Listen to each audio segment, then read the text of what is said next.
Muy buenas tardes, ¿cómo les va? ¿Cómo están? Me demoré, ¿no? En la entrada, estaba leyendo, perdón. No es por hacerme desear, imagínense. Me dicen de la cucaracha, cuando quieran. Lo que pasa es que hasta hace un tiempito me decían, dale. Claro, como yo estoy atrás de la cosa, no veo, pero bueno, de la cosa, sí, está. Ustedes me entienden. Arrancamos de nuevo. Vamos de nuevo. ¿Qué tal? ¿Cómo están? Buenas tardes y bienvenidos a Esta Boca Mía. Estamos en vivo. Vamos con el primer tema que vamos a estar debatiendo en el día de hoy. Tiene que ver con el decreto del Ejecutivo que rige, lo hace efectivo desde el 1 de enero pasado y es la suba en el salario mínimo. Director. El valor nominal del salario mínimo nacional fue actualizado al alza. Retroactivo a enero será de 13.430 pesos uruguayos, aumentando un 8,7% desde los 12.265 pesos fijados para 2017. En 2016, el salario mínimo nacional fue de 11.150 pesos. De acuerdo con las estimaciones oficiales y del mercado, la inflación en 2018 sería del entorno del 7%, por lo que el crecimiento del salario volvería a ser superior al incremento de los precios. En los últimos 10 años, la variación del salario real fue de un 47%, según cifras oficiales. La bienvenida que nos acompaña para hacer este análisis y es justamente un especialista en temas económicos, Nelson Fernández. Muchísimas gracias por estar hoy aquí con nosotros. Gracias. Buenas tardes a todos. Bien, ¿hasta dónde corresponde entonces alegrarse por estas noticias, por si miramos desde afuera? ¿Cuáles son las variables que hay que entender para poder más o menos llegar a un consenso de cómo estamos? También están los números del desempleo, también están los números de la inflación. ¿Qué tanta cosa hay que barajar para ubicarnos y decir, bueno, sí, estamos bien, ¿no? Bueno. Hablábamos antes de entrar, perdón que te interrumpa, claro. Pero porque si lo llevamos a algo más macro, el Uruguay es un país que tiene una renta per cápita anual, ¿no?, del 16.700 y pico de dólares. Estamos a pasitos de estar ubicados en un país de renta alta. Ahora, ¿qué capítulo nos perdimos que pareciera que en este mismo país hay gente que siente que vive, y que de hecho así es, en Centroamérica y otros en Europa? ¿Se entiende el planteo? Sí, ahí el salario mínimo nacional ha tenido históricamente dos componentes. Uno, de ser el piso del salario que se le puede pagar a un trabajador, y también de ser una referencia para el resto de la economía. Sí. ¿Eso a qué llevaba antes? Que cada vez que se aumentaba el salario mínimo, el cuidado de los gobiernos era que al aumentar el salario mínimo se enganchaba con un montón de variables. Entonces decía, que nos gustaría aumentarlo tanto, sí, pero si lo aumentamos tanto se disparan el máximo, el tope jubilatorio, tal prestación. Entonces se desdobló eso. Entonces lo que tenemos ahora es el salario mínimo nacional, que es lo que se puede pagar como mínimo un trabajador, y por otro lado se creó otro indicador que es el que sirve para ajustar variables, como por ejemplo el IRPF, el impuesto a la renta personal, que tuvo un aumento diferenciado al del salario mínimo. Y el salario mínimo, de alguna forma, ha perdido la importancia o el peso que podía tener en la medida en que se han generalizado consejos de salarios para prácticamente todos los sectores. ¿Por qué? Porque cada sector tiene su propio salario mínimo que es acordado en negociaciones tripartitas entre empresas, trabajadores y el Estado. Por lo tanto, el salario mínimo que rige es el salario mínimo para cada sector, y eso incluso se ha extendido a sectores que antes no tenían convenios salariales. Sigue siendo una referencia para aquellos que no tienen ningún tipo de acuerdo salarial. Para los que no están sindicalizados. No, aunque no estén sindicalizados, igual si trabajan en un sector, la empresa tiene que pagar eso. Para algún sector que no esté incluido en esos convenios. Entonces, esta es una señal, el gobierno lo aumenta y lo aumenta más que la inflación. Quiere decir que el que cobra el salario mínimo nacional, lo que tiene es un aumento de poder de compra. O sea que la inflación aumentó 6,5, el salario mínimo nacional aumenta más, quiere decir que gana poder adquisitivo frente a eso. La gente dice, ¿alguien puede vivir con salario mínimo? Bueno, es una referencia y es el mínimo para lo que no hay otra norma que atienda los mecanismos salariales. ¿Y cuáles son los márgenes que tiene un gobierno para hacer esfuerzos? Esto es un esfuerzo, ¿no? También. Pero a ver, puede tener gusto a poco, puede considerarse poco. Claro, en los hechos el gobierno no paga el salario mínimo nacional. O sea que cuando aumenta es el salario mínimo que queda impuesto para las empresas a pagar. Es una suma variable. Yo creo que ayer conocimos este dato y conocimos los datos del mercado laboral. Y los datos del mercado laboral nos están mostrando señales que son inquietantes, que no son de crisis, que no son de situaciones calamitosas, ¿no? Pero que son inquietantes porque van confirmando que tuvimos un 2015 con pérdida de empleo, un 2016 con pérdida de empleo y un 2017 con pérdida de empleo. Sí, que en eso bien estable además la tendencia. Claro, eso además, Victoria, en una economía que sigue creciendo. O sea, porque cuando pasa eso, en una recesión, uno dice, bueno, es parte del ciclo y junto al ciclo van pasando determinadas variables. Acá hay cuestiones que están pasando que se dan en una economía que sigue creciendo en su conjunto, porque es un poco lo que tú decías. Cuando uno dice creciendo, hay gente que dice, yo no crezco. Bueno, cuando hablamos de la economía creciendo, hablamos del total de la economía, lo cual no quiere decir que todos crezcan. Por ejemplo, hoy se conocían datos de una consultora privada, el gobierno había dado los datos para el agro de este año en diciembre. Las proyecciones que da el gobierno dan que en este año, 2018, el agro no va a crecer, pero la economía va a crecer y va a crecer bastante. Entonces, una cosa es la globalidad, otra cosa es los sectores. Pero ahora, hablando de empresas, ¿no? Por ejemplo, este año va a ser además año de intensas rondas de salarios, ¿no? Un partido que de hecho ya se podría interpretar que se está jugando. Entonces, ¿hasta qué punto las empresas van a dejar de tomar gente hasta no ver cómo evolucionan tantas otras variables? Bueno, es que ya están dejando. O sea, uno cuando mira la industria, por ejemplo, tuvo un par de años malos. Aún cuando la economía crecía, la industria tuvo un par de años malos. El año pasado empezó a recuperarse, sin embargo, empezó a aumentar la producción, pero no contrató más gente. Incluso bajó la cantidad de personas. Ahí hay distintas razones, a veces hasta tecnológicas, pero hay otras cuestiones que son de costos, de empresas que dicen, bueno, empiezo a crecer y todavía no me animo a aumentar la plantilla laboral.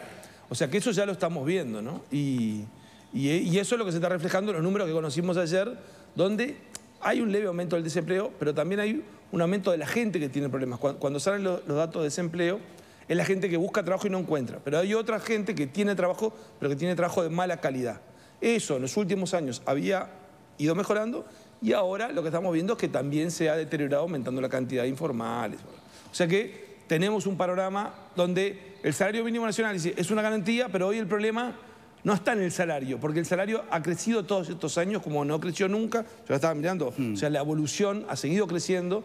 No tenemos el cierre del año pasado, pero está creciendo 3% por Bueno, encima. pero hasta hace no mucho nos quejábamos como que el gran problema era la cantidad de 15.000 pesistas que había en Uruguay. Sí, o sea que el salario también sigue siendo, el mínimo también sigue siendo un tema. Sí, pero digo, pero el problema mayor uno lo ve en el empleo, porque uno cuando ve decir, el que tiene empleo de alguna forma puede defenderse mejor. Sí, o sea, sin duda. Cuando el mercado laboral, más en una época en crecimiento, lleva a que haya un estancamiento así, un estancamiento o caída o pérdida de puestos de trabajo. Para este año, las consultoras prevén que que la economía crezca, pero que no crezca el nivel de empleo. Y ahí se produce, según las cosas que te he leído a vos y a otros colegas, ahí se produce una, entre comillas, verdadera novedad, porque en general cuando los periodos de crecimiento a lo largo del tiempo son tan sostenidos, quiere decir, creces un semestre y el empleador no contrata, demora, es legítimo, ¿verdad? Uno lo puede entender hasta de sentido común. Pero ya son varios los cuatrimestres, los años acumulados de crecimiento y aún así el empleo no Lo que crece. sucede es que nosotros tuvimos un periodo claro del 2003, fines del 2003, fundamentalmente del 2004 más intenso, del 2004 al 2014 un crecimiento muy pujante. El 2014 aflojó un poco, el 2015 fue un año de enfriamiento y ahora cuando decimos sigue creciendo no viene con el ritmo que venía antes. O sea que la economía ha tenido un punto de quiebre, o sea, no quiebre para estancarse ni para caer, sino seguir creciendo. Esto es como un automóvil, el automóvil venía a una velocidad bárbara y en un momento va a una velocidad mucho menor. Y eso se siente en los ocupantes. Ahora, en el mercado laboral están pasando cosas que para las empresas la situación de costos evidentemente se nota, o sea, uno cuando ve números de balance ve que el tema de los costos pesan y hay otros fenómenos que se han dado, a veces de tecnología, que permiten en determinados puestos sustituir a la persona. Y después lo otro, que hay una situación que yo creo que el que lo vio con mayor anticipación fue un dirigente sindical que lo advirtió hace algunos años, Richard Reed, que había un problema de valores en el trabajo y de la relación del trabajador con el puesto de empleo. El ausentismo ha llevado a que haya empresas que tuvieran que tener una plantilla adecuada a que le falta uno hoy, que le faltan dos. Eso se sigue dando. Y eso es otra cosa que llama la atención. Porque cuando hay problema de empleo, la gente cuida más el trabajo. Obvio. Y sin embargo, ahora no. Yo lo veo Bueno, una de las grandes quejas, por ejemplo, es la que planteaba siempre de OM, ¿no? Y es cuando la economía mixta, cuando la empresa tiene contratado gente, pero a su vez después tiene la planilla tercerizable, ¿no? Claro. ¿Qué tanto influencia tiene eso o qué tanto peso tiene en el análisis? Bueno, yo creo que hay cuestiones que son vinculadas a la productividad. Hay sectores donde no hay una buena productividad del trabajo. Hay servicios, ahora uno ve, digo, que también es un fenómeno que uno no tiene números afinados para tratarlo. El ingreso de los nuevos inmigrantes está siendo valorado por empresas como trabajadores que no faltan, claro. Y eso se ve como un valor, porque el ausentismo es un costo para la empresa. Y que no están sindicalizados también, ¿no? Bueno, sí, no sé, pero como entran a trabajar en sectores donde hay sindicato, el convenio salarial los alcanza. ¿Qué hay de la famosa cultura del trabajo? Que es algo que en realidad ha tenido, una expresión incluida en muchos títulos y trabajos de estos últimos tiempos, pero en definitiva, si bajamos a tierra algunos de los conceptos que estás planteando, pareciera que es por donde hacemos agua. Bueno, vos sabés que a mí me ha llamado la atención hablando con mucha gente o algo. El otro día, no sé, me llamó la atención una charla con un dueño de un restaurante que además, políticamente no es un tipo que diga contra sindicatos, me decía, no contrato más trabajadores uruguayos. Contrato. Si son uruguayos, son mujeres. Pero hombres contrato solo venezolanos y cubanos. ¿Y por qué? Porque le faltan los lunes, porque le faltan los viernes, porque... ¿Qué referencias tienen ustedes de esos temas? Perdóname, Nelson, pero... Sí. Yo creo que es una realidad. Yo creo que todos los que de alguna manera estamos relacionados con gente que está en el sector económico activo, que son empresarios, personas que generan empleo, reflejan este panorama que señalaba Nelson, que es real. Ahora, cuando se habla de la cultura del trabajo, y mejor dicho, de la pérdida de la cultura del trabajo, que es un hecho que yo creo que mucha gente coincide. Nelson citaba el caso de Richard Reed, hay otras personas que también señalan ese fenómeno. La pregunta que me parece que uno tiene que hacer es si es un fenómeno, ¿cómo diríamos?, casi como un accidente de la naturaleza, o está generado o inducido o ambientado por un determinado contexto. ¿Qué quiero decir? Cuando decía Nelson, bueno, la gente acá no tiene miedo de perder el trabajo. Por ejemplo, falta el lunes, falta el miércoles, se enfermó la tía, se internó, yo qué sé, se murió el abuelo, lo que sea. Bueno, y no tienen miedo de perder el trabajo. Es decir, cuando la situación, cuando digamos el ausentismo o cuando otro tipo de inconducta, no, el ausentismo no es una inconducta, pero sí, quiere decir, cuando una conducta, genera una fricción con el empleador, si eso no genera en el trabajador el temor a perder el empleo, yo creo que esa conducta va a persistir. Porque a quién no le gusta tener un día más libre por semana. A quién no le gusta decir, bueno, me tomo el viernes, total no pasa nada. O sea, yo creo que hay un contexto un poco más amplio, que no solamente cultural. Yo creo que hay una tranquilidad de que, bueno, no pasa nada. Y bueno, y en algunos sectores si llega a pasar algo me defiende el sindicato. Ahora tenemos un paro en avión, que se quiso aplicar una sanción a un par de trabajadores. El año pasado lo tuvimos en CONAPRODE. Cada tanto hay conflictos que tienen que ver con inconductas de un trabajador, que son replicadas por una acción sindical que paraliza la empresa, que la hace perder. Entonces quiere decir que no es tanto algo cultural, sino que me parece que está inducido por una realidad que hasta que no se ataque esa realidad de fondo, ese problema va a seguir existiendo. Yo creo que no se puede generalizar, ¿no? Porque un poco el país que describe Pascal es el de la gente que falta los lunes, falta los viernes. Me parece que también hay un país de gente que tiene que tener 2 empleos, a veces hasta 3 empleos para llegar a fin de mes, que a veces se enferma y ni siquiera puede faltar. Y no nos podemos olvidar que hay un 20% todavía de informalidad en el mercado laboral, que el que no va a trabajar no cobra, porque ahí no hay sindicato que te defienda, ni hay leyes sociales que te defiendan. Entonces me parece que puede ser el ausentismo un problema, no lo vamos a negar, pero hay que ver en qué áreas, en qué niveles de salario alguien se puede dar el lujo de faltar los lunes y los viernes. Yo creo que hay mucha gente... Puede estar otro análisis.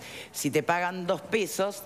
y vas a perder el trabajo, capaz tampoco vas a generar afinidad o ganas de quedarte en ese empleo, te lo tomás distinto. Por supuesto que también, pero esos 2 pesos pueden hacer la diferencia en cierto nivel pero de comer o no comer, ¿no? Ni que hablar, estoy hablando de que es un escenario de circunstancias tan diferentes que en algunos casos 2 pesos es tu fin de mes y en otros está bueno, yo qué sé. Y hay rubros que suelen contratar por lo general, mucha juventud que no necesita llegar a fin de mes, ¿no? Que está en otra etapa de la vida y es que va probando, ¿no? Sí, pero yo, ahí, viste, hay causas, siempre puede haber causas políticas, sociales, económicas. Sí. Yo creo que lo que tenemos es un periodo tan largo de crecimiento. Para mucha gente entró al mercado laboral y lo único que conoce es una economía en crecimiento. Sí.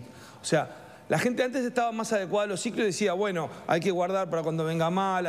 Ahora, los jóvenes que ingresaron al mercado de trabajo cuando empezó el ciclo de bonanza, lo único que conocen es que hay más crecimiento de producto, hay empleo y hay aumento de salario. O sea, ahí uno puede, digo, evidentemente acá uno ensaya explicaciones que puede haber de distinto tipo y debe haber una combinación de factores. Y no quiere decir que los uruguayos sean todos haraganes. El otro día leía un trabajo de Real de Azúa hace mucho tiempo donde un extranjero viene y hace una visión de Uruguay, de los uruguayos, muy mala de los criollos. Y en realidad lo que se veía era que los inmigrantes eran los grandes trabajadores de aquella época. Pero cuando uno habla con inversores extranjeros, la mano de obra uruguaya ha sido bien vista. Por calificación, por educación, por relación con el trabajo. Eso históricamente. Eso es históricamente. Históricamente, quizás Entonces, ahora no sea tanto. Claro, lo que se está viendo ahora es este fenómeno que es difícil de dimensionar, pero que uno ve que se va siendo reiterado y que se va viendo en números, ¿no? Lo destacaba el gobierno en la rendición de cuentas, lo que han sido el tema de licencia de enfermedad, o sea, que es todo, es costo para el Estado, bueno, para la seguridad social, pero también costo para las empresas. ¿No? Pero hay dos cosas que no estamos teniendo en cuenta. Y después lo rotativo que es el mercado laboral hoy, también como consecuencia de las nuevas actividades. Ahora, ¿hasta dónde realmente esto es consecuencia del mundo globalizado, ¿no? Y hay que adaptarse a estos nuevos funcionamientos, y hasta dónde esto es consecuencia de políticas específicas aplicadas en el acierto o en el error, ¿se entiende? Para saber qué margen tiene pues un gobierno para poder revertir ciertas situaciones. Bueno, ahí siempre va a haber dos opiniones, ¿no? O sea, el gobierno va a defender los logros sociales y lo que va a ser el aumento histórico del salario real año por año. Sí. Y el tema de los sindicatos como interlocutores. Por otro lado de la oposición van a destacar más el tema de que esto ha generado un costo, un creciente costo laboral unitario, o sea, lo que es el peso de los salarios. Cuando uno dice el peso del salario, es el salario con todo el componente de aportes sociales que están involucrados, porque una persona gana 10 pesos, pero el costo para la empresa es 25, ¿no? Sí, está claro. Entonces, ahí va a haber una discusión. Lo que sí es claro es que uno cuando ve balances de empresas, o sea, la afectación de la rentabilidad en Uruguay es clara en los últimos tiempos, pese a que es una economía que crece. ¿Cuáles son los factores? ¿La culpa la tienen los salarios? Bueno, va a depender de cada sector en específico, pero hay una relación productividad-salario que evidentemente ha generado una descompensación. Y también una relación empleo-salario.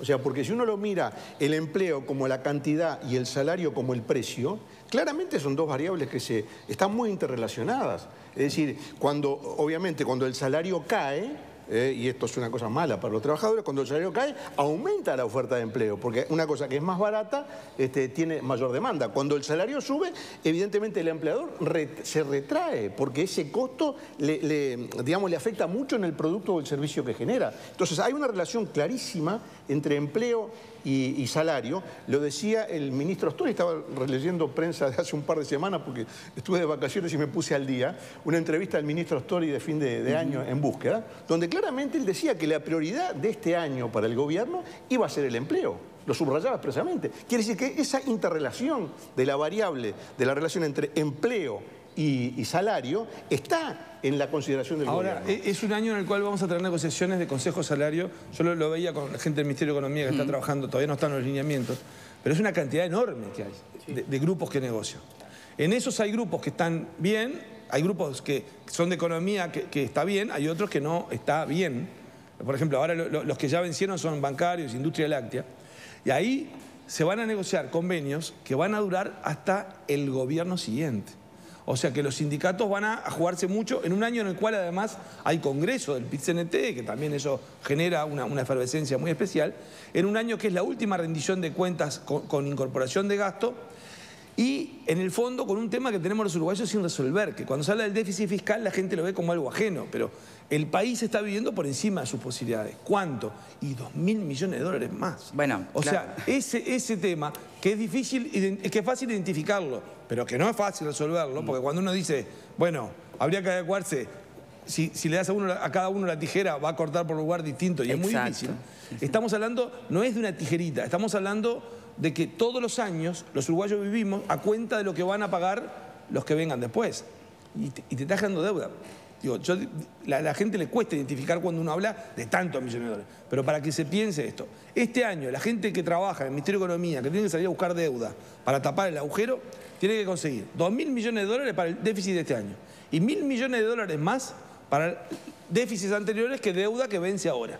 Eso no se arregla el tema, se soluciona eso para seguir generando deuda para adelante. O sea, el país tiene un problema ahí. Sí, tenemos que hacer una Y eso tiene, y eso tiene un peso. Eso tiene un peso en toda la economía. Tenemos que hacer una pausa. Enseguida volvemos. Leo, Ale, ya venimos.